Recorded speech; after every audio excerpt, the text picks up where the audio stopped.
దేవుని నామమునకు మహిమ కలుగును గాక. ప్రభుని మనం స్తుతించుదాం. హల్లెలూయా, హల్లెలూయా. ప్రభు సన్నిధిలో చక్కని సమయాన్ని మనం కలిగి ఉంటున్నాం. దేవుని వాక్యములో నుండి రోమీలకు రాసిన పత్రిక 12వ అధ్యాయము. రోమీలకు రాసిన పత్రిక 12వ అధ్యాయము. 12వ అధ్యాయములో మనము 2వ వచనాన్ని ధ్యానం చేస్తున్నాం. 2వ వచనం.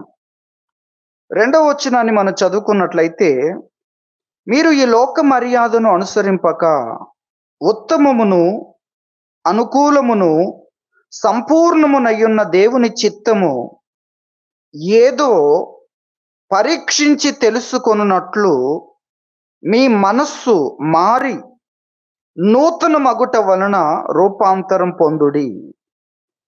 అద్భుతమైన దేవుని వాక్యాన్ని మనం ధ్యానం చేస్తున్నాం.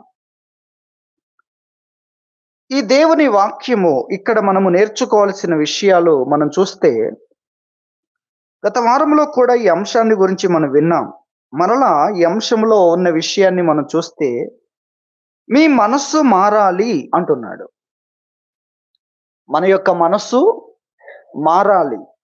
ఇక్కడ అద్భుతమైన విషయాలు చూస్తున్నాం. ఈ లోక మర్యాదను మీరు అనుసరించకూడదు. ఎందుకంటే ఈ లోక మర్యాద యొక్క నిరీక్షణ వేరు. ఈ లోక మర్యాదను స్థాపించడానికి ఉన్న ప్రమాణాలు వేరు, ఫలితాలు వేరు.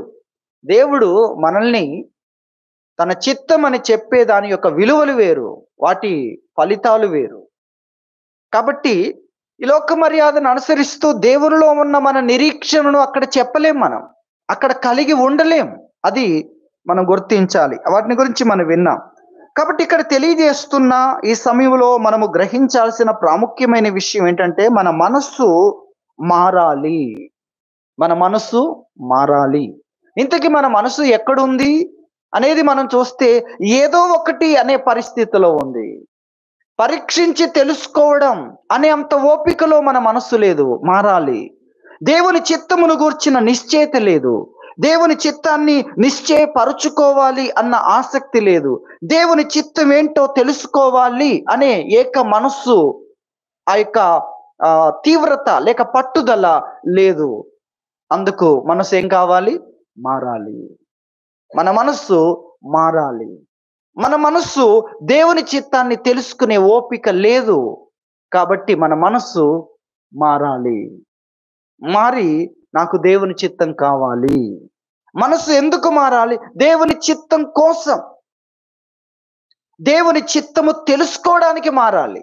మనసు ఎందుకు మారాలి? ఇప్పుడున్న మనసు ఏంటి? నాకు దేవుని చిత్తం కావాలి, దేవుని చిత్తం ఏదో నేను తెలుసుకోవాలి, పరీక్షించాలి, నిశ్చయం చేసుకోవాలి, సంపూర్ణ ఆత్మ నిశ్చయత నాకు కావాలి దేవుని చిత్తము విషయంలో అనే మనస్సు లేదు గనక మారాలి. మనస్సు మారడం అంటే రూపాంతరం. అందులో నెక్స్ట్ లెవెల్లోనికి వెళ్ళడం, అందులో సంపూర్ణతలోనికి వెళ్ళడం, ఆ రూపములో లోతైన స్థితిలోనికి అది వెళ్ళడం. రూపాంతరం, రూపములో అంతరం చెందడం అనేది వాక్యం తెలియజేస్తుంది. మనస్సు లోతైన అనుభవములోనికి వెళ్ళాలి. ఎందుకు అనే విషయాలు కూడా చాలా ప్రాముఖ్యం. దేని కొరకు అంటే దేవుని చిత్తం కొరకు. దేవుని చిత్తంలోనే అసలు మన జీవితం ఉంది అనేది మనం గ్రహించాలి. మనుషులు అలా ఎందుకు మారట్లేదు? ఇక్కడ మారడం అంటే వేరే విధంగా మారిపోవడం కాదు. అందుకే రూపాంతరం అన్న మాటను వాడాడు. రూపములో, ఆ స్థితిలో అంతరం చెందడం, లోతుల్లోనికి వెళ్ళడం. దానిలోని బయట కాదు, మారిపోవడం కాదు, ఆ విధంగా కాదు, వేరే దాంట్లోకి వెళ్ళడం కాదు. నీవే మారు మనసు పొందావో అందులో లోతుల్లోనికి వెళ్ళడం అనే అర్థం అక్కడ తెలియజేస్తున్నాడు. ఎందుకు? దేవుని చిత్తం కోసం, దేవుని చిత్తం కొరకు. దేవుని చిత్తము తెలుసుకోవాలి అనే మనసు లేదు. మనసు ఏ విధంగా ఉంది అంటే లోకం ఎక్కడి నుండి, లోక మర్యాద ఎక్కడి నుండి, అందరు అనుసరిస్తున్నారు గనక, అందరు చెప్తున్నారు గనక, అందరు అంటున్నారు గనక. దాని ప్రమాణం ఏంటి? ఎందుకు అంటున్నారు? ఎక్కడ మొదలైంది? దేనికి మొదలైంది? ఎవరైనా ఆ విధంగా ఆలోచిస్తారా? వారు చేశారు, మనం చేయాలి. అందరు చేస్తున్నారు, మనం చేయాలి. చూసారా? కానీ ఇక్కడ మనం మారాలి. ఎందుకంటే మనకు దానికంటే మెరుగైంది ఉంది. అదే దేవుని చిత్తం. అది ఉత్తమం.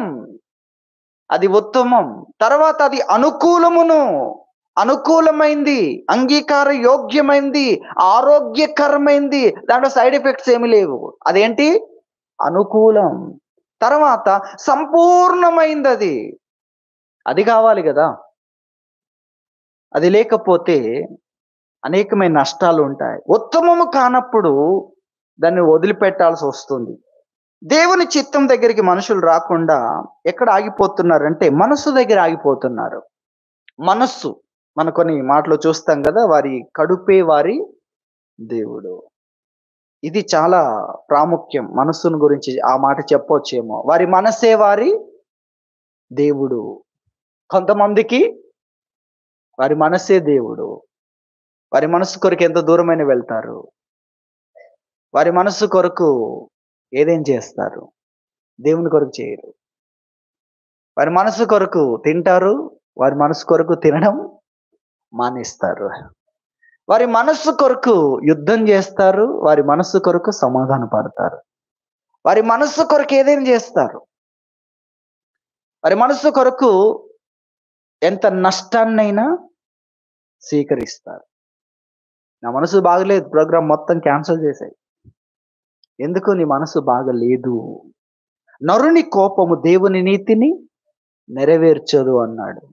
మనిషి కోపంతో ఉన్నప్పుడు దానికి ఎలాంటి స్థానం ఇస్తాడంటే, నేను చెప్తున్నాను కదా, ఈరోజు నువ్వే రాజు. ఎవడు అడ్డగిస్తాడో చూస్తాను, నేను ముందు నిలబడతాను.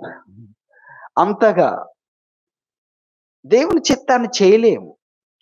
కాబట్టి చాలా మంది మనస్సుకు తర్వాత మనుషులకు, ఇదే ఇక మనస్సుకు మనుషులకు మాత్రమే స్థానాన్ని ఇచ్చే స్థితిలో ఉన్నారు. అయితే వాక్యం చెప్తుంది, నీవు అక్కడి నుండి దేవుని చిత్తం దగ్గరికి నీ మనస్సు మారాలి. నాకేం కావాలి? దేవుని చిత్తం. అది నేను పరీక్షించాలి. అది నేను తెలుసుకోవాలి. వాక్యం అదే చెప్తుందా లేదా? వాక్యం చెప్పేదేంటి? ఇందులో అన్ని విషయాలు ఉన్నాయి. నువ్వు చదవాలి, పరీక్షించాలి, తెలుసుకోవాలి. ఈ వాక్యములో చాలా లోతైన విషయాలు ఉన్నాయి, మనం తెలుసుకోవాలి. దేవుని చిత్తం ఇక్కడ బయలుపరచబడింది. చాలా జ్ఞానం కలిగిన వ్యక్తికే కాదు, జ్ఞానం లేని వ్యక్తి కూడా తెలుసుకోగలిగిన విధానంలో దేవుడు తన వాక్యాన్ని ఇచ్చాడు. వాక్యం తెలియజేస్తుంది మన మనస్సు మారాలి. మన మనస్సు మారాలి. ఎక్కడి నుండి ఎక్కడికి మారాలి? ఎక్కడుంది అసలు మన మనస్సు అనేది చూస్తే, మన మనస్సు దేవుని చిత్తం కావాలి అనే దగ్గరికి రాకుండా తనకి ఏది అనిపిస్తే అది చెయ్యాలి అనే దగ్గర ఉంది. కొంతమంది మనస్సు ఎలా ఉందంటే, వారికి ఇష్టమైంది చేయాలి. వారికి నచ్చినప్పుడు చేయాలి, నచ్చినప్పుడు కూర్చోవాలి. అటువంటి పరిస్థితుల్లో ఉన్నారు. మనస్సు మీదనే ఆధారపడుతున్నారు. కానీ నీ మనస్సు మారి నీ నీ హృదయపూర్వకంగా నువ్వు దేవుని చిత్తం దగ్గరికి రావాలి అనేది వాక్యం తెలియజేస్తుంది. అలా మనస్సు దగ్గర ఉన్న వ్యక్తుని గురించి చూడండి. మనస్సు దగ్గర సొలొమోనుకి ఏముంది? ధర్మశాస్త్రం ఉంది. సొలొమోనుకి ఏముంది? విశేషమైన జ్ఞానం ఉంది. సొలొమోనుకి ఏముంది? రాజ్యం ఉంది. తండ్రి చెప్పిన ఉపదేశం ఉంది. తండ్రి యొక్క జీవితం అడుగుజాడలు, ఎంత ధనం ఉన్నా, ఎంత అధికారం ఉన్నా, అవమానాలైనా, కష్టాలైనా దేన్ని అనుసరించాడు, దేనికి ప్రాధాన్యతనిచ్చాడు, తన యొక్క బలము లేని పరిస్థితుల్లో కూడా దేనికోసం నిలబడ్డాడు. తన రాజ్యము ముక్కలయ్యే పరిస్థితి ఉన్నా కూడా తన అనుచర వర్గములో ముఖ్యులైన వ్యక్తులు వ్యతిరేకముగా నిలబడుతున్నా కూడా దేని కొరకు అడుగు వేశాడు, దేని కొరకు బలం తెచ్చుకున్నాడు. అన్నీ ఉన్నాయి. ధర్మశాస్త్రం ఉంది, ప్రవక్తలు ఉన్నారు, వాక్యము కొరకు దేవుడిచ్చిన ప్రవక్తలు ఉన్నారు. మీకు అర్థమవుతుంది కదా? అలాగే జ్ఞానం ఉంది. చేయుటకు దేవుడు ఎంతో పనిని, ఎంతో జీవితకాలం, సుదీర్ఘమైన జీవితకాలం ఉంది. అంత అయిపోయిందని కాదు. కానీ తనకున్న బలము ఎంతుంది? చాలా ఉంది. బలము చాలా ఉంది. మనస్సు పెట్టడానికి దేవుని చిత్తం, దేవుని విషయాలు చాలా ఉన్నాయి. చేయడానికి ఎంతో ఆరోగ్యము, ఆయుష్కాలము, అలాగే అన్నీ ఉన్నాయి. ఎన్ని ఉంటే అంతగా మనము దేవుని కొరకు చేయొచ్చు. కాబట్టి వ్యక్తిగతంగా చేసేది ఉంది, కుటుంబంతో చేసేది ఉంది, సమాజంతో చేసేది ఉంది. దేవుని చిత్తం చూడండి, ఇన్ని రకాలుగా ఉంది దేవుని చిత్తం ఇంతగా. కానీ దానంతటిని, తన బలము, జ్ఞానము, సమయము, తనలో దేవుడిచ్చిన స్వేచ్ఛ, ఇష్టం, హృదయపూర్వకంగానే దేవుడిచ్చాడు కదా. హృదయాన్ని ఎందుకు ఇచ్చాడు? హృదయం అంతటితో దేవుణ్ణి ఘనపరచడానికి ఇచ్చాడు. హృదయం ఎందుకు ఇచ్చాడు? కాబట్టి ఇదంతా ఉన్నా కూడా ఏం చేస్తున్నాడు? దేవుని చిత్తాన్ని తెలుసుకోవడానికి మనస్సు లేదు. దేవుని దగ్గర కూర్చోవడానికి మనస్సు లేదు. దేనికుంది? మనం ఆలోచించాలి. మన మనస్సు దేనికి సిద్ధమంటుంది? దేనికి ఉత్సాహపడుతుంది? దేనికి పరిగెత్తుదామంటుంది? దేని కొరకు ప్రోత్సహిస్తుంది? అదే దేవుని వాక్యం కొరకు, దేవుని చిత్తం కొరకు, దేవుని విషయాల కోసం మన మనసు ఏం చెప్తుంది? మీ మనసు ఏం చెప్తుంది? మీరు ఎవరి గురించో ఆలోచిస్తున్నారు. మీ మనసు ఏం చెప్తుంది? దేవుడికి ఒకటి ఇష్టం అన్నప్పుడు మీ మనసు ఏం చెప్తుంది? మీ శరీరం ఏం చెప్తుంది? మనస్సులోండి శరీరానికి ఆర్డర్ పాస్ చేసి శరీరాన్ని కూడా మొత్తం తన సైన్యాన్ని రెడీ చేస్తుందా? మనసు మారాలి. మనసు మారాలి. దేవుని చిత్తం దగ్గరికి రావాలి. అది మనం నేర్చుకుంటాం. కాబట్టి అనేకులు మనస్సు, సొలొమోను మనస్సు ఏమయ్యాడు? దేవుని చేతిలోకి రాలేదు. దేవుడు జీతం ఇచ్చే స్థితిలోనికి రాలేదు. దేవుడు అతని గురించి మాట్లాడుతున్నప్పుడు తన సమస్త వైభవముతో కూడిన సొలొమోను అని మాట్లాడుతున్నాడు. తన సమస్త వైభవముతో. మత్తయి సువార్త 6:29 6:29లో దేవుడు అక్కడ చెప్తున్నాడు, తన సమస్త వైభవముతో కూడిన సొలొమోను సహితము నా చేత అలంకరించబడలేదు. నేను అలంకరించడానికి, ఆయనిచ్చే అలంకారములు, ఆయనిచ్చే అలంకారం అంటే ఆ యొక్క స్టేటస్, ఆ యొక్క ఆ వైభవం, నిజమైన వైభవం, వాడబారనిది, ఆ ఘనత ఇవ్వడానికి, ఆ మహిమను ఇవ్వడానికి, నిజమైనది ఇవ్వడానికి నాకు అవకాశం ఇవ్వలేదు. మరి దేనికి ఇచ్చాడు? మనస్సు మారాలి. దేవుని చిత్తం కొరకు. అలాగే కొంతమంది మనుషుల కొరకు. ఆదాము ఎవరి కొరకు అవకాశం ఇస్తున్నాడు? తన భార్య మాట విని. అలాగే సప్పీర గురించి, అననీయ సప్పీరా వచ్చి ఇంతకే అమ్మారా? ఇంతకే అంది. ఎందుకు అంది? భర్త చెప్పాడు, నువ్వు అదే చెప్పాను. ఈమెకు తెలివి ఉంటే మౌనంగా ఉండేది. మౌనంగానే ఉండాలి. కానీ భర్త చెప్పాడు కనుక భర్త కొరకు చేయకూడదా? ఈ లోకం వరకే చేయొచ్చు. ఈ లోకం వరకే. చచ్చిన తర్వాత ఎడిపోతే ఏంటి అనుకుంటే, కానీ దానికంటే ఉత్తమం ఉన్నప్పుడు ఏం చెప్పాలి? దేవుని ముందు చేయకూడదని చెప్పాల్సి వస్తుంది. దేవుడు కాకపోతే ఈ జీవితమే కదా. కానీ దేవుడు అన్నప్పుడు ఈ జీవితం కాదు, మరణంతో ముగిసేది కాదు. దానికంటే శ్రేష్టమైంది, ఉత్తమమైంది, అనుకూలమైంది, సంపూర్ణమైంది ఉంది. మరణముతో ముగిసేది కాదు. మరణముతో అసలైన జీవితం, నశించని జీవితం, దుష్టుడు కూడా తాకలేని జీవితం, ఎవరు నీ నుండి వేరు చేయలేని జీవితం ఏర్పాటు చేసుకోవాలంటే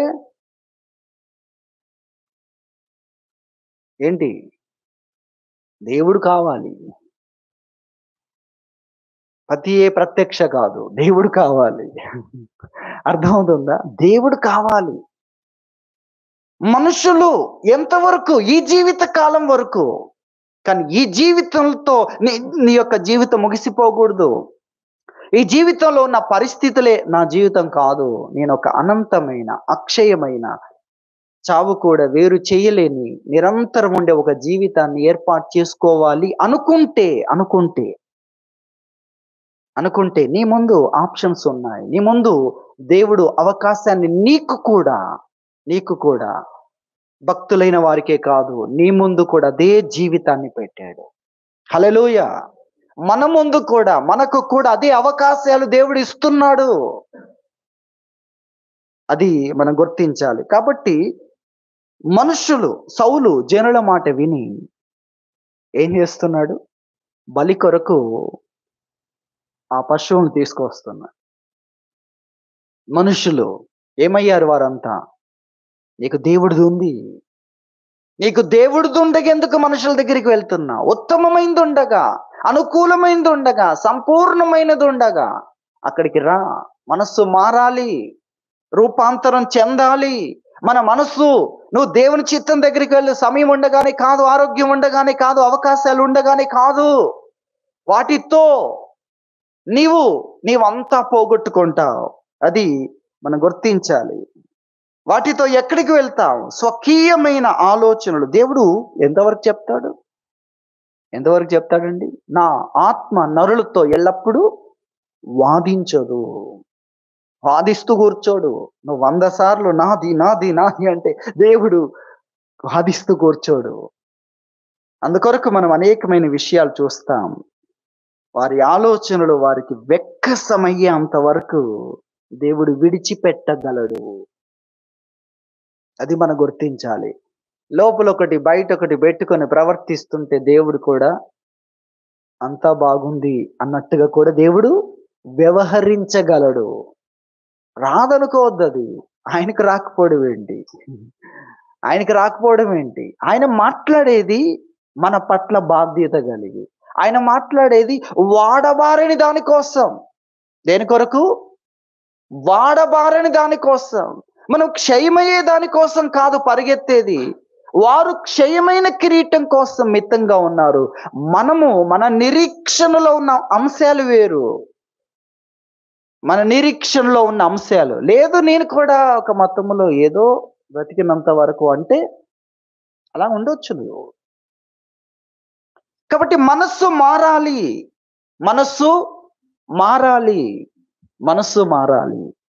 ఆ విషయాన్ని గురించి మనం నేర్చుకుంటున్నాం.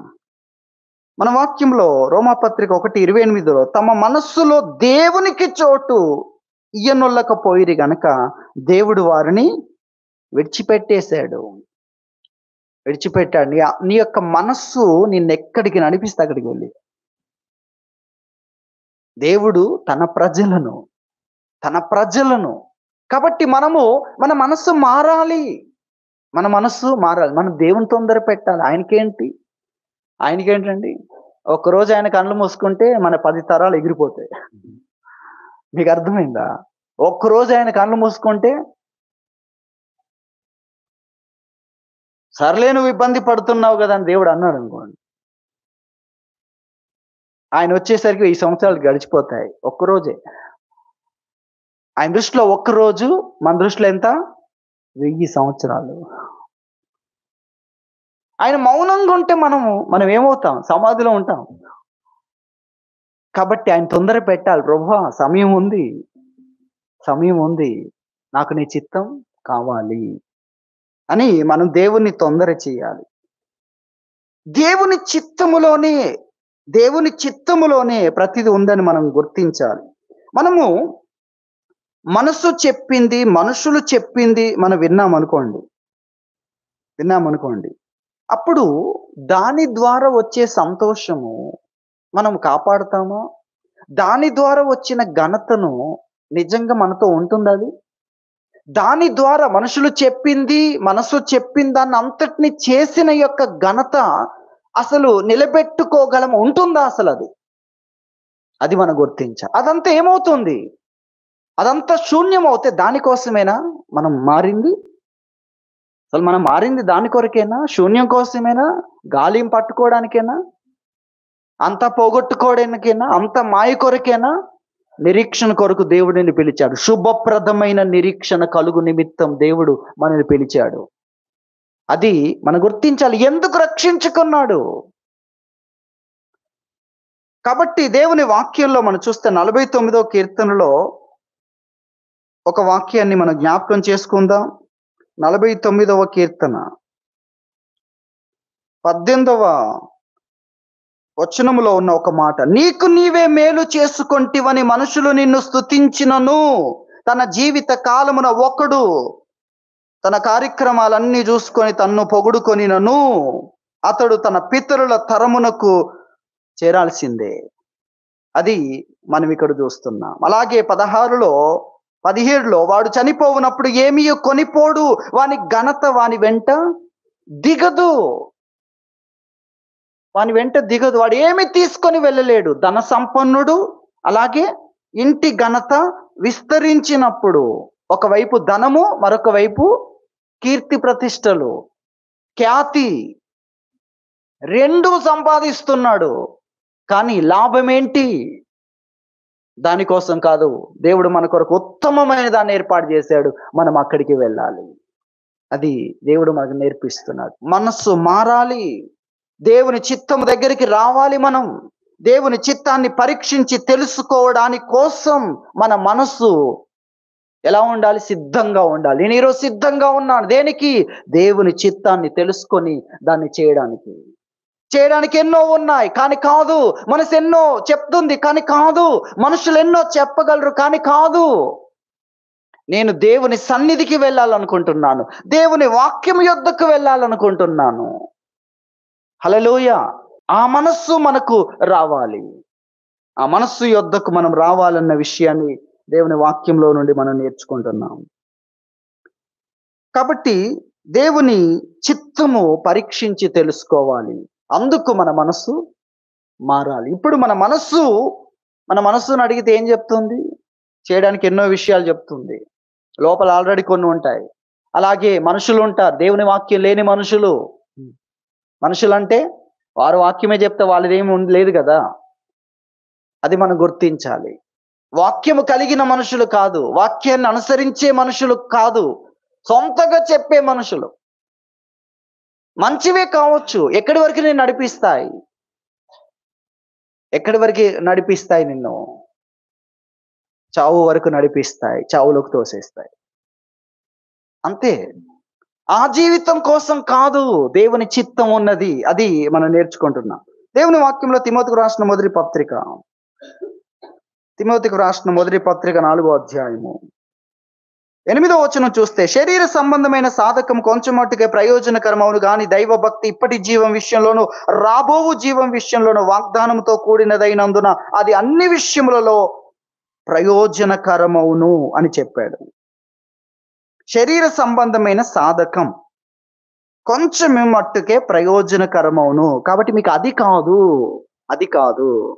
శరీర సంబంధమైన ఆ సాధకాలు, అభ్యాసాలు కాదు. అది కొంచెమే లాభం. మరేం కావాలి? దైవభక్తి సాధన కావాలి. ప్రార్థించుట అనే అలవాటు, దేవుని సన్నిధిలో విచారించుట అనే అలవాటు, వాక్యము చదువుట, వాక్యమును ధ్యానించుట, పరిశీలనగా తెలుసుకొనుట అనే అలవాటు, దేవుని ప్రజలతో కూర్చొని దేవుని వాక్యమును గూర్చి సంభాషించుట అనే అలవాటు, దైవ భక్తి యొక్క సాధన, అనుదిన అభ్యాసము అనే దాని గురించి మాట్లాడుతున్నాడు. దానికోసం తెలియజేస్తూ దైవ భక్తి ఇప్పటి జీవం విషయంలోను రాబోవు జీవం విషయంలోను వాగ్దానముతో కూడినదైనందున అది అన్ని విషయములలో ప్రయోజనకరమవును. అన్నిట్లో ప్రయోజనకరం. ఎందుకంటే దానికి వాగ్దానం ఉంది. ఇప్పుడుంది, తర్వాత మీ నోటికి రావట్లేదంటే మీరు ఎక్కడో ఉన్నారన్నమాట. ఇప్పుడుంది, తర్వాత ఉంది. ఏముంది? వాగ్దానం ఉంది. కాబట్టి అది అన్ని విషయంలో ప్రయోజనకరమైంది. దీనికి గ్యారంటీ ఉంది. దేవుని వాక్యం తెలియజేస్తుంది. మార్కు సువార్త 8:36, ఒకడు సర్వలోకమును సంపాదించుకొని తన ప్రాణమును పోగొట్టుకుంటే వానికేమి ప్రయోజనము? అలాగే సర్వలోకం తన సొంతమైనంత మాత్రాన ప్రాణానికి ప్రతిగా ఆ సర్వలోకంలో ఏమి ఇచ్చి ఆ ప్రాణాన్ని తిరిగి తీసుకోగలడు? ప్రాణాన్ని తీసేదానికి దేన్ని అడ్డముగా నిలబెట్టగలడు? ఏంటి? సర్వలోకములు. సర్వలోకములో ఉన్నది. ధనము, ఘనత, గృహము, సౌకర్యాలు, వస్త్రాలు ఇక మనం చెప్పుకుందాం. ఇవన్నీ అడ్డముగా నిలబెట్టి సర్వలోకము నీదైనా కూడా నీకు ప్రయోజనం లేదు. ఇది చాలా ప్రాముఖ్యమైన విషయం. సర్వలోకాన్ని సంపాదించినా నీకు లాభం లేదు అక్కడ. నీ లాభం అంతా ఎక్కడుంది? దేవుని చిత్తంలో ఉంది. దైవ భక్తిలో, దేవుడు కోరుతున్న విషయాల్లో, దేవుడు బోధిస్తున్న విషయాల్లో. దైవ భక్తిలో కూడా మనుషులు కలుషితం చేశారు. మనుషుల ఆ పద్ధతులు దైవోపదేశాలు చేశారు. ఏం చేశారు? దైవోపదేశాలు చేశారు. దేవుని నుండి తెలుసుకోవాల్సిన విషయాలు, దేవుని నుండి నేర్చుకోవాల్సిన విషయాలు, దేవుని వాక్యాన్ని నింపుకోక లోకాన్ని నింపుకొని వారు చెప్తుంటే అంత దైవోపదేశాలే అనుకున్నారు. అందుకే వాక్యం చూడడం కూడా కావాలి. వాక్యాన్ని చూసేవారు ఉంటే ఈ మోసం చేసే వాళ్ళ నుండి అటువంటివి కూడా ఉన్నాయి కదా. అన్ని ఆత్మను నమ్మక ఏ ఆత్మ దేవుందో. ఈరోజు మనుషులంతా దేని వెంట వెళ్తున్నారంటే జ్ఞానం. ఏంటా జ్ఞానం? దేవుంది కాదు. మళ్ళా జ్ఞానం ఏంటి? జ్ఞానము దేవుని జ్ఞానం అంటే ఏంటో తెలుసా? వేరే ఉంది. దేవుణ్ణి గురించి మాట్లాడడం. ఉదాహరణకు అలా తీసుకోండి. దేవుని జ్ఞానం అంటే దేవుణ్ణి గురించి మాట్లాడాలి. వారు దేవుణ్ణి గురించి కాదు, వాళ్ళను గురించి మాట్లాడతారు. వాళ్ళ అనుభవాన్ని గురించి మాట్లాడతారు. వాళ్ళకి ఎన్ని తెలుసు, ఏం చేశారు, ఇదంతా చూసి అందరూ ఆహా ఓహో అనుకుంటారు. దేవుని గురించి మాట్లాడు. ఎవరు కావాలి? దేవుడు కావాలి. ఒకవేళ వ్యక్తులు మనకు గొప్పగా కనిపించినా కూడా వారు మనల్ని గొప్పవారుగా చేయలేరు. మీరు అది కూడా గుర్తించాలి. నేను గొప్పవాడిని అయినంత మాత్రాన నా స్థానంలోనికి మీరు రావాలంటే మీకు మధ్యలో దేవుడు కావాలి. మీరు ఒక కొండను చూసినా కొండ ఎక్కాలంటే, కొండని ఎక్కాలంటే ఎక్కుతావా? నేను తీసుకెళ్లేవాడు కావాలి. అది మళ్ళీ దేవుడే కదా. అది మీరు అర్థం చేసుకోవాలి. కాబట్టి దైవ జ్ఞానం, ఈరోజు జ్ఞానము అంటే మనిషికి ఎంత తెలుసు అనే దాని మీద మరి అపోస్తలుడైన పౌలు గారు 1 కొరింథీ 13లో చెప్పాడు. ప్రేమను గురించి చెప్పాడు. ఆ చెప్పిన దాంట్లో అది లేకపోతే ఏం చెప్పాడు? ప్రవచించు కృపావరము కలిగి మర్మములన్నీయు జ్ఞానమంతయు ఎరిగిన వాడనైనను. మర్మాలన్నీ తెలిసిన, జ్ఞానమంతా తెలిసిన ఏమన్నాడు? నేను వ్యర్థుడును అన్నాడు. ఇంకా కొండలను పెకిలించగలిగిన పరిపూర్ణ విశ్వాసం గురించి కూడా మాట్లాడాడు. అంటే అక్కడ విశ్వాసం అంటే విశ్వాసంతో అద్భుతాలు చేయుట, దేవుని శక్తిని తనలో నుండి ప్రవహింప చేయుట అన్న అంశం వరకు తీసుకున్నాడు. అక్కడ ఇంత ఉన్న అతడు ఏమవుతున్నాడు? వ్యర్థుడవుతున్నాడు. మరి జ్ఞానుల వెంట ఏం పరిగెడతావు నువ్వు? అపొస్తలుడైన పౌలు అందుకే చెప్పాడు, నేను క్రీస్తును పోలి నడుచుకొనుచున్న ప్రకారం ఆ క్రీస్తు పోలికను మీరు అనుసరించండి అన్నాడు. ఆ పోలిక కావాలి. ఇక్కడే మోసం జరుగుతుంది. కాబట్టి వాక్యం చదవాలి. వాక్యం చదవాలి. ఈ రోజున వాక్యం చదవకుండా ఎంతమంది వారు చెప్పారు, వీరు చెప్పారు. మనుషుల పద్ధతులు దైవోపదేశాలు అవుతున్నాయి. మనుషుల పద్ధతులు. దేవుని వాక్యం దగ్గరికి మనం రావాలి. దేవుని వాక్యం దగ్గరికి మనం రావాలన్న విషయాన్ని నేను మీకు జ్ఞాపకం చేస్తున్నాను. వాక్యం అలా ఉందా లేదా చూసి అలవాటు లేదనుకోండి, వీళ్ళకు పండుగే పండుగ. ఎవరికి? మనుషులను తమ వెంట తిప్పుకోవాలనుకున్న వాళ్ళకు పండుగ. మరి ఎందుకు అలాంటి బలహీనమైన స్థితిలో మనం ఉండాలి? వాక్యం కూడా చదవాలి కదా. వాక్యం అలా ఉందా లేదా? వాక్యం అది చెప్తుందా లేదా? ఒక వాక్యము చెప్పినప్పుడు ఆ వాక్యం అదే చెప్తుందా లేదా? అదే చెప్తుందా లేదా? మేము కొన్నిసార్లు పొరపాటు చేయవచ్చు. ఎవరు అతీతులు కారు. ఎందుకంటే అందరు నేర్చుకున్నవారే కదా అందరూ.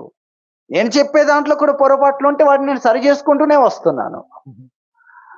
మీకు అర్థమవుతుందా? అలా ఎవరైనా కూడా మనం ఒకసారి చదవకుండా అలా చెప్తూ ఉంటే పడిపోతాయి కొన్ని మనలో పడిపోతాయి. కొంతమంది చెప్తూ ఉంటారు ఆ యొక్క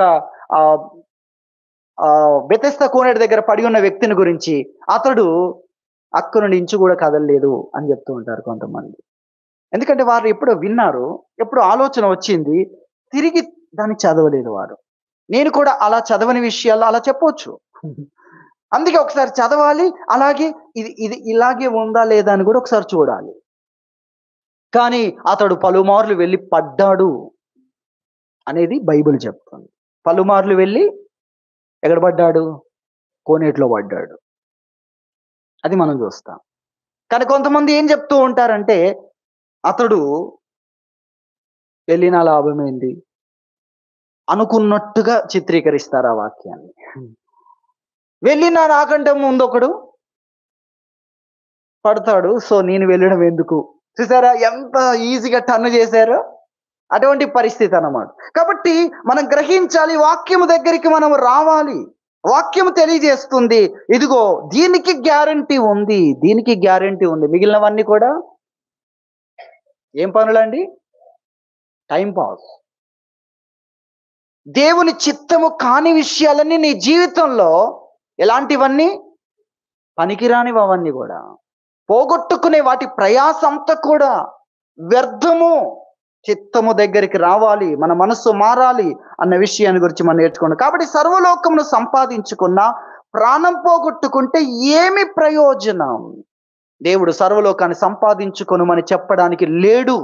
అక్షయమైంది సంపాదించు, ఎవరు నీ నుండి తీసివేయలేని దాన్ని సంపాదించు అంటున్నాడు దేవుడు. అర్థమవుతుందా? ఏమంటున్నాడు దేవుడు?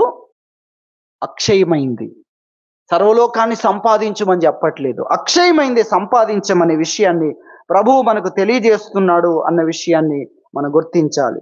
దేవుని వాక్యంలో పేతురు రాసిన మొదటి పత్రిక 4వ అధ్యాయము 4వ అధ్యాయంలో మొదటి 3 వచనాలు మనం చదివితే, క్రీస్తు శరీరమందు శ్రమపడిన గనుక మీరును అట్టి మనస్సును ఆయుధముగా ధరించుకొనుడి. శరీర విషయంలో శ్రమపడిన వాడు శరీరమందు జీవించు మిగిలిన కాలము ఇక మీదట మనుజాశలను అనుసరించి నడుచుకొనక దేవుని ఇష్టానుసారముగానే నడుచుకొనున్నట్లు పాపముతో జోలి ఇక ఏమీయూ లేకయుండును అనే విషయాన్ని ఇక్కడ తెలియజేస్తున్నాడు. పాపముతో జోలి ఇక ఏమీ ఉండకుండా దేవుని ఇష్టానుసారంగానే నడుచుకుంటాడు. ఎవరు? శరీరమందు శ్రమపడాలి అనే మనస్సు కలిగిన వాడు. ఆ మనస్సును ఆయుధముగా ధరించండి. ఆయుధం. ఆయుధం అంటే గొడ్డలి ఒక ఆయుధం అనుకోండి. ముళ్ళ చెట్టును చూసి అమ్మో ముళ్ళున్నాయి అనుకుంటుందా? బుల్లెట్ ఆయుధం అంటే. బుల్లెట్ వెళ్ళి అమ్మో నేను వెళ్ళాను అనుకో, ఆ షెల్ నన్ను కాపాడే ఆ షెల్ ఇక్కడ పడిపోతుంది, నేను వెళ్తాను, తర్వాత ఇక నేను పనికి రాకుండా పోతాను అనుకుంటుందా? ఒక బాంబు ఉందనుకోండి, ఆయుధం అంటే మీరు ఆలోచించాలి. ఆయుధం అంటే గొడ్డలి ముండ్లలోకి దూసుకొని వెళ్ళి నరకడానికి దేన్నైనా ఆయుధం అంటే అది దూసుకొని వెళ్తుందన్నమాట. ఏంటి ఆయుధం? అట్టి మనస్సును శ్రమపడాలి, శరీరములో నేను శ్రమపడాలి అనే మనస్సును ఆయుధముగా ధరించేవాడు దేవుని ఇష్టం తప్ప ఇంకేది చెయ్యడు. అది ఇక్కడ వాక్యం చెప్తుంది. చూడండి ఎంత అద్భుతమైన వాక్యాన్ని మనం చూస్తున్నాం. కాబట్టి అన్యజనుల ఇష్టం నెరవేర్చడానికి గతించిన కాలమే చాలు. ఇక దేవుని ఇష్టం కొరకు నువ్వు ప్రత్యేకించబడ్డావు, దేవుని చిత్తం కొరకు ప్రత్యేకించబడ్డావు అన్న విషయాన్ని దేవుని వాక్యం మనకు తెలియజేస్తుంది. కాబట్టి మన మనస్సు మారాలి, దేవుని చిత్తం దగ్గరికి రావాలి. ఆయన చిత్తము కాకుండా ఎన్ని విషయాలున్నా అవన్నీ పోగొట్టుకుంటాం. మరణము వాటన్నిటిని ఏం చేస్తుంది? తీసేస్తుంది. దేవుడు నాకు ఇచ్చాడు అని నువ్వు చెప్తే నీ ప్రాణం కూడా దేవుడు ఇచ్చాడు, తీసేస్తుంది అది. ఆ జీవం కోసం కాదు దేవుడు మన తన దగ్గరికి రమ్మన్నది. శాశ్వతమైన జీవం, నిత్య జీవానికి వారసుడు అవ్వడానికి నా మాట వింటే నీవు బ్రతుకుతావు అనగా చావు అనేది నీ దగ్గరికి రాదు అనే ఉద్దేశంతో దేవుడు మాట్లాడుతున్నాడు. అది మనం గుర్తించాలి. ఆయన మాట వినకపోతే మరణం లేని వాడికి కూడా ఏమొచ్చింది? మరణం ప్రవేశించింది. అంతవరకు మరణం లేదు. ఆయన మాట వినకపోతే మరణం ప్రవేశించింది. దేవుని మాటలో, దేవుని చిత్తములో మనకు అంత లాభం ఉంది అన్న విషయాన్ని మనం గుర్తించాలి. కానీ అనేకులు దేవుని దగ్గరికి వచ్చి ఆయన చిత్తాన్ని తెలుసుకోలేకపోతున్నారు. ఆయన చిత్తాన్ని నెరవేర్చాలనే మనస్సు లేనివారుగా ఉన్నారు. కొంతమందిని గురించి మనం చూస్తే, నేను ముగింపులోనికి రావడానికి ఇష్టపడుతున్నాను. కొంతమందిని గురించి మనం చూస్తే, బిలామును గురించి మనం జ్ఞాపకం చేసుకుందాం. బిలాము ఆ యొక్క మోయాబు దేశానికి వచ్చి అక్కడ వెతుకుతున్నాడు. ఏం వెతుకుతున్నాడు? ఇక్కడ బలిపీఠాలు కట్టు, 7 బలిపీఠాలు కట్టు. ఆ 7 బలిపీఠాల దగ్గరికి వెళ్తున్నప్పుడు అతని మనసులో దేవుడు ఏం చూస్తున్నాడు? అతని మనస్సు ప్లెయిన్ హార్ట్ అతడు కలిగి ఉన్నాడా? అతని హృదయము స్పష్టంగా ఉందా? అతని హృదయములో రాజునెక్కడ సంతోషపెట్టాలి? ఎలా సంతోషపెట్టాలి? ఎలా మనిషి మాట వినాలి? ఎక్కడైనా దేవుడు ఈ మనిషిని సంతోషపెట్టేది తెలియజేస్తాడేమో అనే దాంతో వెతుకుతున్నాడు. ఏంటి నీ వెతుకులాట? ఏంటి నీ వెతుకులాట?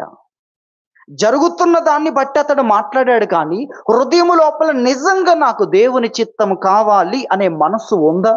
మనసు మారిందా? దేవుడు చెప్పాడు, వాళ్ళు పిలిస్తే వెళ్ళు, కానీ నేను చెప్పేది మాత్రమే నువ్వు అక్కడ చెయ్యాలి అని చెప్పాడు. అది లేదు లోపల. అది లేకుండా వెళ్తున్నప్పుడు ఆలోచిస్తున్నాడు రాజుని ఎలా సంతోష పెట్టాలని. దేవుని కోపం వచ్చింది. మధ్యలో దేవుని దూత వచ్చి ఎలా ఉన్నాడు? కత్తి ఆల్రెడీ దూసి ఉన్నాడు. ఆ దృశ్యాన్ని మీరు చూడండి. కత్తి దూసిన వాడై ఉన్న దృశ్యాన్ని మీరు చూడండి. అలా ఉన్నాడు. అంటే అంతగా వెళ్ళిపోయాడు అతను. దేవుడు ఏం చెప్తాడో అని వెళ్ళట్లేదు. దేవుడు వెళ్ళమన్నాడంటే చెప్పాడు కదా, ఆల్రెడీ కండిషన్ మీద చెప్పాడు కదా, నేను అక్కడ నీకు ఏమి చెప్తానో దాన్ని నువ్వు చెప్పాలి. అలా లేడు. అలాగే అక్కడికి వెళ్ళిన తర్వాత కూడా మాటికి అతడు వెతుకుతున్న విషయాలు ఏంటి అని మీరు ఆలోచించండి. హృదయం ఎలా ఉంది? హృదయ పరిశోధకుడు హృదయాన్ని చూస్తున్నప్పుడు హృదయం అంతా కూడా అతన్ని సంతోషపెట్టుట కొరకు మాత్రమే అతని హృదయం ఉంది. అలా ఆలోచిస్తూ ఉన్నాడు. సరే, 3 చోట్ల అతడంటే ఇదిగో ఈ చోటికి రా, ఇదిగో ఈ బలహీనమైన చోటు కొంతమంది మాత్రమే కనిపిస్తారు. వాళ్ళని చూసేసరికి నీవు వాళ్ళ పట్ల అనురాగంతో ఉంటున్నావేమో, ఇక్కడ వాళ్ళ వెనుక భాగం మాత్రమే చూస్తావు, ఇక్కడ బలహీనం అవుతుందేమో. ఆ దేవుడు అతడంటే అన్యజనుడండి. అతడంటే దేవుణ్ణి ఎరుగనివాడు, దేవుని గురించిన జ్ఞానం లేనివాడు. ఒక చోట ఒక దగ్గర ఇలా చుట్టూ తిరుగుతూ, ఇతనికి అర్థం కావాలి కదా. పోనీ ఇతడు దేవుని దగ్గరికి ఏమైనా నిశ్చలమైన హృదయముతో, లోపము లేని హృదయంతో, శుద్ధ హృదయముతో, అంతఃకరణ శుద్ధితో ఉన్నాడా? లేడు. దేవుని దగ్గరికి వచ్చి కూడా దేవుణ్ణి ఆపరేట్ చేయాలి, దేవుడు ఎక్కడ తన ఇష్టం చేస్తే బాగుండును అనే పరిస్థితిలో ఉంటే దేవుడు ఎలాంటి జీతం ఇస్తాడు? దేవుడు మాట్లాడేది శాశ్వతమైన దానికోసం. మన శరీరం కొరకు ఆలోచిస్తున్నా, ఇదేమవుద్దో తెలుసా? రెప్ప పాటలో ఇదేమవుద్ది? దీనికోసం ఎన్ని ఉన్నా, తల నుండి పాదాల వరకు ఎన్ని ఉన్నా, మీకు అర్థమవుతుందా? అవేమీ దీనికి పనికిరావు, చేయలేవు. దేవుడు నిరంతరం ఉండే దానికోసం మాట్లాడుతున్నాడు. అది మనము గుర్తించాలి అని ప్రభు మనకు తెలియజేస్తున్నాడు. బిలాముని గురించి మనం చూస్తున్నాం. ఏం వెతుకుతున్నాడు, ఏం కోరుతున్నాడు అనేది చూస్తే దేవుని చిత్తం తెలుసుకోవాలని లేడు. మనస్సు చెడిపోయింది. రూపాంతరం చెందాల్సిన మనసు ఇక్కడ చెడిపోయి ఉంది అన్న విషయాన్ని వాక్యము స్పష్టముగా తెలియజేస్తుంది. ఆ చెడిన మనస్సుతో అతడిచ్చే బహుమానాన్ని ప్రేమించాడు. దుర్నీతి వలన కలుగు బహుమానమును ఏం చేస్తున్నాడు? ఆశించాడు,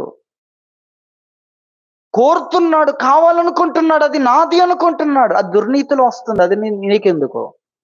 ఆ దుర్నీతిలో వచ్చి కోరుకునే వారి జీవితం తలక్రిందులైపోతుంది. అది మనం గుర్తించాలి.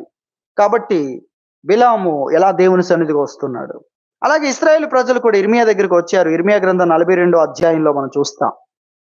అప్పటికి ఇర్మియా మాట వెనుక చాలా నష్టాలు జరిగాయి. దేశం మీద నెబుకద్నెజరు దాడి చేశాడు, మందిరాన్ని కూల్చాడు, ఆ జనులు అనేకులను చంపేశాడు కనికరం లేకుండా. చాలా దారుణమైన కార్యాలు. మనం విలాప వాక్యాలు చదివితే ఏం జరిగిందో తెలుస్తది.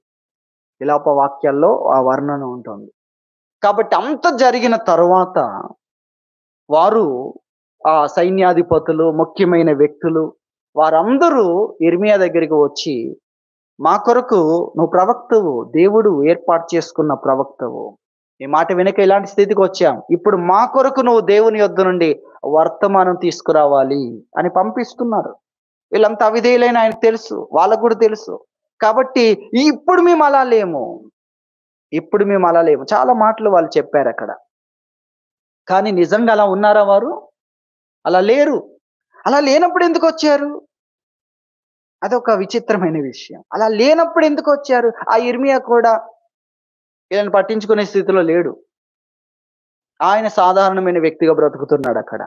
ప్రవక్తలాగా ప్రవక్త అనగానే అలా రాజుల కంటే గొప్పవాడిగా లేడు. సామాన్యమైన వ్యక్తిగా ఉన్నాడాయన. అలా బ్రతుకుతున్నాడు. వీరందరూ ఆయన దగ్గరకొచ్చారు. దేవుని అడగమంటున్నారు. దేవుని దగ్గరికి వెళ్ళాడు. సరే వెళ్ళి వారి కొరకు దేవుని సన్నిధిలో సమయాన్ని తీసుకొని త్యాగపూరితమైన ప్రార్థనలు చేశాడు. దేవుడు బయలుపరిచాడు. దేవుడు కూడా మనలాంటి ఎవ్వరు కూడా మాట్లాడలేరు. వాళ్ళు దుర్మార్గులు, దుష్టులు. వాళ్ళతో నేను మాట్లాడను అని చెప్పాల్సిన పరిస్థితి. కానీ దేవుడు ఎందుకో మాట్లాడాడు. అది నిజంగా ఎంత ప్రేమ మనకు కనిపించట్లేదు కానీ, ఆ వ్యక్తులు ఆల్రెడీ నిశ్చయించుకొని దేవుణ్ణి నిర్లక్ష్యం చేస్తున్న పరిస్థితిలో కూడా దేవుడు అలా వెళ్తే జరిగే నష్టాలన్నిటిని కూడా వివరించాడు. నువ్వు అక్కడ సేఫ్ అని వెళ్తున్నావు. ఇక్కడికొచ్చిన వాడు అక్కడికి కూడా వస్తాడు. వచ్చినప్పుడు ఆ దేశస్థులు మిమ్ములని ఎలా వాడుకోవాల్సొస్తుందో తెలుసా? ఆ విషయాలు కూడా చెప్పాడు. అప్పుడు మీరు ప్రాణాలు దక్కించుకోవడానికి రాత్రి దొరికిన మీ వస్తువును భుజముల మీద పెట్టుకొని పారిపోవాల్సొస్తది. ఇవన్నీ దేవుడు చాలా స్పష్టంగా జెప్పాడు. కాబట్టి వారు ఎలాంటి పరిస్థితిలో దేవుని దగ్గరికొచ్చారు చూడండి. ఎలాంటి పరిస్థితిలో? ఒక్కటే ఆప్షన్ ఉంది.